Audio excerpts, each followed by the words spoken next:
Bonjour à tous et bienvenue dans cette nouvelle vidéo de Cartesian. Aujourd'hui dans les news, on va se parler des kits, on va se parler du WOM185 VKI et d'un nouveau haut-parleur large bande à venir. Pour le sujet technique, on va se parler des phénomènes liés à l'inductance. Allez, c'est parti.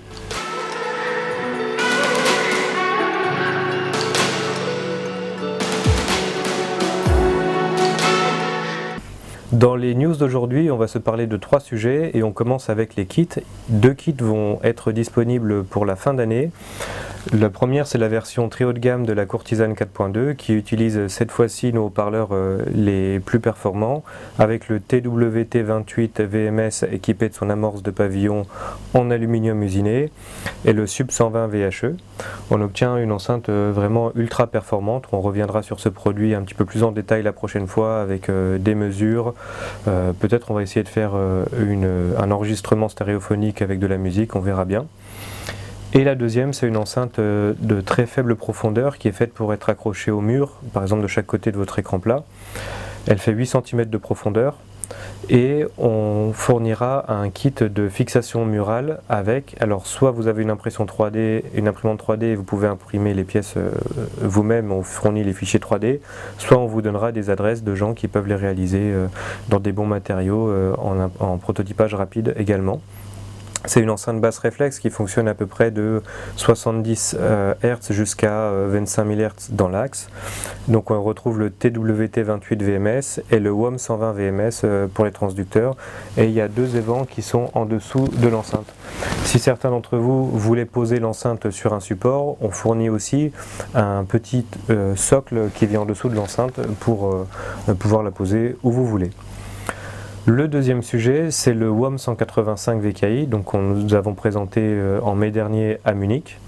Nous sommes en train de terminer les outillages pour la production qui aura lieu à la rentrée et on reviendra plus amplement sur ce haut-parleur, je pense au mois de novembre. Il faut d'abord faire cette vidéo pour parler de l'inductance, une autre vidéo pour parler du facteur de force et des suspensions et puis ensuite on aura tous les éléments pour présenter ce pourquoi nous avons développé ce haut-parleur, j'allais dire extraordinaire ou si particulier, si innovant avec ces technologies-là à l'intérieur. Mais voilà les nouvelles pour le WOM185 VKI, il sera là pour la fin d'année et on est en train de penser à le décliner en 2 versions. Une version orientée subwoofer avec une sensibilité un petit peu plus basse mais vraiment la possibilité d'explorer le grave jusqu'à 25 Hz avec une excursion linéaire de plus ou moins 15 mm et une autre version plutôt orientée midwoofer avec une sensibilité plus élevée supérieure à 90 décibels, une coupure basse aux alentours de 35 Hz et aussi une excursion linéaire de l'ordre de plus ou moins 10-12 mm. Nous, quand on dit excursion linéaire, c'est linéaire, ça veut dire le facteur de force et les suspensions, leur valeur ne varie pas du tout sur cette plage-là. Donc c'est vraiment des performances qui sont très au-dessus de ce qu'on trouve sur le marché actuellement. Le dernier sujet des news pour aujourd'hui, c'est un petit haut-parleur large bande que nous commençons à produire et qui arrivera également à la rentrée distribué par tous les haut-parleurs. On le verra en détail dans la prochaine vidéo. Ça nous permettra de parler des circuits magnétiques et des suspensions. Et donc c'est un haut-parleur large bande qui s'appelle WIB 120 VHE. Vous comprenez donc que c'est un haut-parleur de 4 pouces avec le 120 et VHE donc il est très haut de gamme puisqu'il appartient à la catégorie high-end. Et on va revenir, comme je disais, en détail à la rentrée sur ce haut-parleur. Allez, on va passer au sujet technique.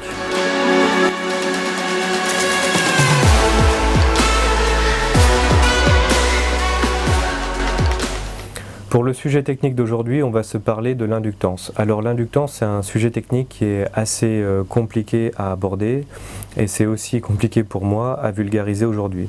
Alors on va essayer de aller étape par étape et d'aller vraiment droit au but avec des exemples extrêmement concrets de la conséquence de l'inductance sur un haut-parleur.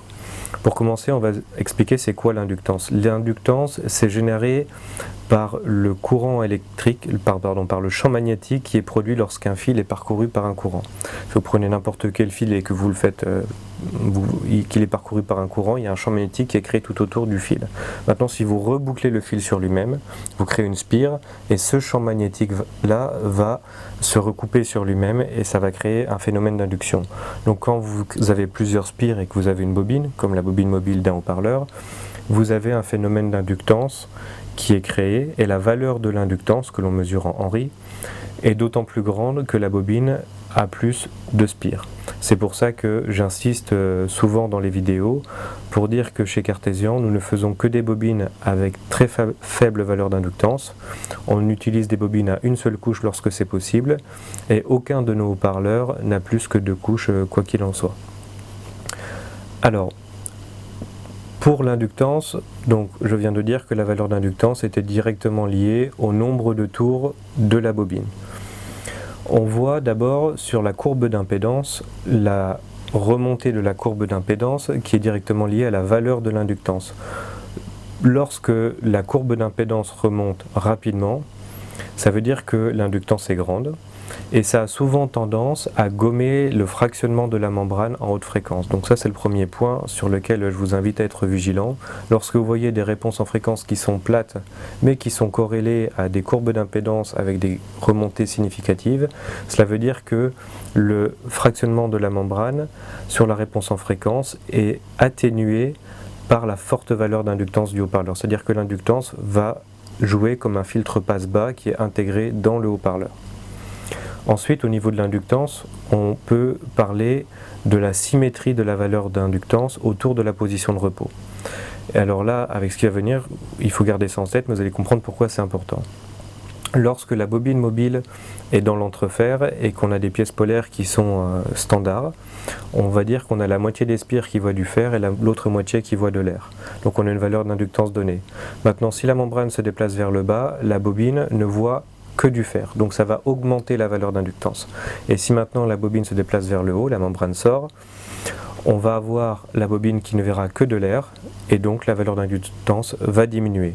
Donc on comprend que la valeur d'inductance dans ce cas-là dépend de la position de la bobine dans l'entrefer et lorsqu'un haut-parleur joue, la position de la bobine elle change sans cesse et donc on a une valeur d'inductance qui change sans cesse. Et ça c'est le début de l'intermodulation. Le point suivant c'est lié au courant qui est généré par la bobine lorsque celle-ci fonctionne. C'est-à-dire que si on regarde un haut-parleur fonctionner, lorsque sa bobine est parcourue par un courant, la bobine va créer son propre champ magnétique. Et ce champ magnétique-là va s'opposer au champ magnétique de l'aimant permanent. Alors on a fait un petit proto de laboratoire que vous verrez mieux à l'écran mais que je vous montre là. Alors il y a 2 haut-parleurs qui sont attachés ensemble pour ce que je vais vous expliquer après, mais sur le haut-parleur du dessous, on voit qu'on a mis une intercalaire entre la pièce polaire et l'aimant, de façon à aller pouvoir mettre la sonde d'un gaussmètre et regarder comment varier le champ magnétique de l'aimant permanent en fonction du courant qui traverse la bobine mobile.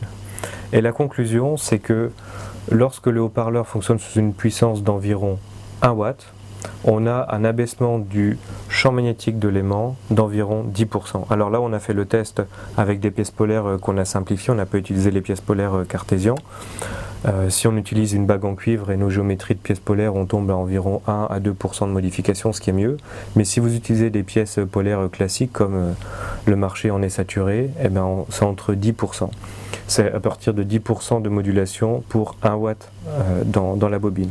Maintenant, si on monte à 10 watts, on arrive à près de 20% de modulation du champ magnétique. Alors, lorsque la bobine est parcourue par un courant, on peut le faire avec des courants continus pour voir les choses plus clairement, lorsque le champ magnétique est dans le sens de l'aimant, ça va augmenter le champ magnétique de l'aimant, lorsqu'il s'oppose, ça va l'affaiblir.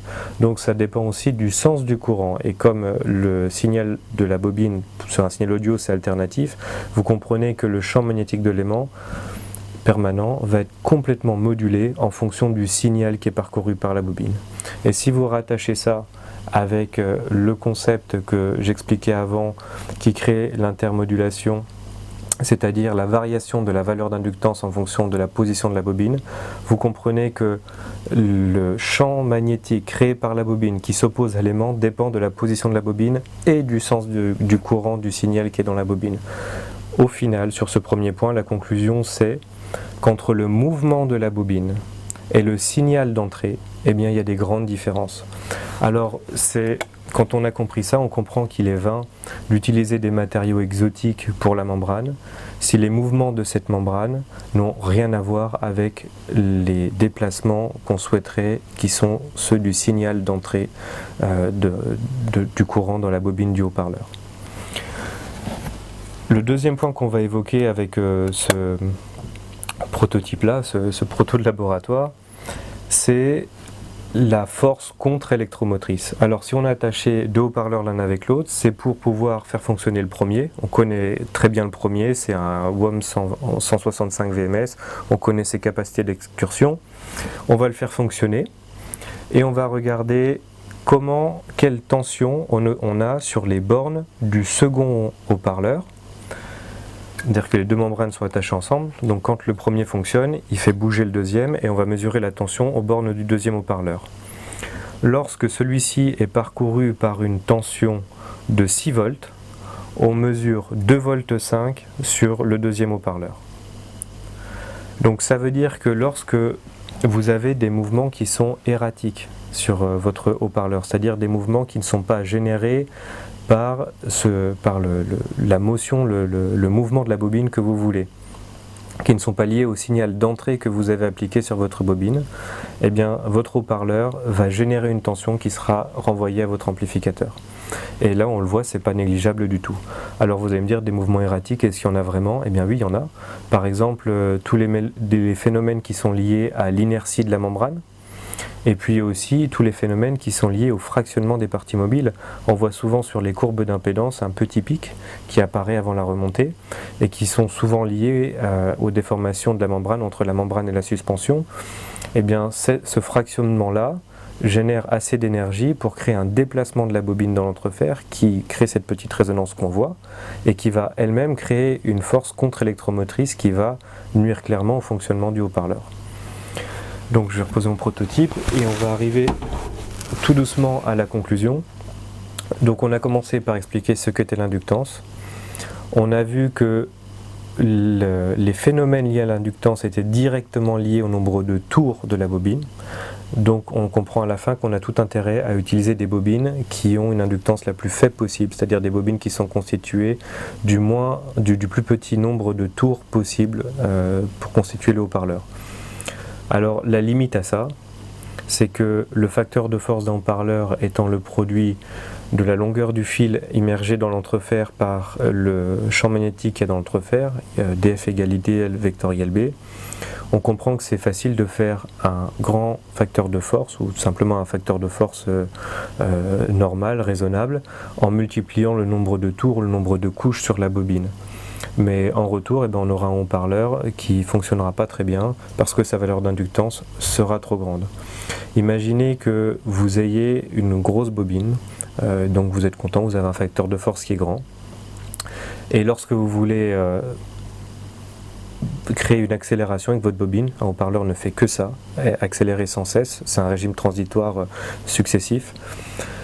Vous affaiblissez la valeur du BL, donc la transitoire ne se passe pas bien. Maintenant, si vous prenez un haut-parleur qui a une bobine mobile qui est faite de moins de tours, sa valeur d'inductance sera moins grande, ça affaiblira moins le facteur de force et donc les transistoires seront meilleurs. Alors comment on fait pour faire moins de tours? On a un facteur de force qui est plus grand grâce au champ magnétique dans l'entrefer qui est plus grand. Et comment on fait pour avoir un champ magnétique dans l'entrefer qui est plus grand? On travaille avec des entrefers qui sont étroits. On fera plus tard, certainement la prochaine fois, une petite vidéo sur la chaîne de production pour vous montrer comment chez Cartesian on obtient des entrefers étroits avec des jeux de l'ordre de 0,15 mm autour de la bobine, ce qui permet d'avoir un champ magnétique qui est extrêmement intense dans l'entrefer, puisque le champ magnétique diminue avec le cube de la distance. Donc voilà ce qu'on pouvait dire sur les phénomènes liés à l'inductance, et j'ajoute une petite chose pour les passionnés qui regardent et qui, je l'espère, échangeront sur le sujet sur différents forums. J'ouvre simplement une question. Est-ce que les haut-parleurs qui sont tant appréciés par de nombreux audiophiles, je pense aux haut-parleurs de 15 pouces vintage, AL416, etc. de chez Altec Lansing, n'ont pas le son qu'on dit parfois des graves rapides, non pas lié à la faible masse de l'équipage mobile, mais au fait que les bobines qui étaient utilisées à l'époque étaient des bobines extrêmement petites, extrêmement courtes. Voilà, je pose la question, discutez-en entre vous. Nous ici on a notre petit avis sur la question, mais on vous laisse en discuter. Voilà pour le sujet sur l'inductance. Si vous avez des questions, mettez-les en commentaire. On pourra refaire une vidéo plus tard pour parler précisément de ces points et approfondir. La prochaine fois, on parlera donc du haut-parleur large bande qui arrive à la rentrée. On parlera du facteur de force et de la raideur des suspensions. D'ici là, je vous souhaite une bonne semaine, un bon mois, portez-vous bien. Si vous n'êtes pas abonné, abonnez-vous, ça nous aide un petit peu. Si vous avez apprécié, mettez un petit pouce bleu, ça récompense le temps qu'on a passé à faire cette vidéo. Je vous souhaite une bonne fin de journée, à bientôt.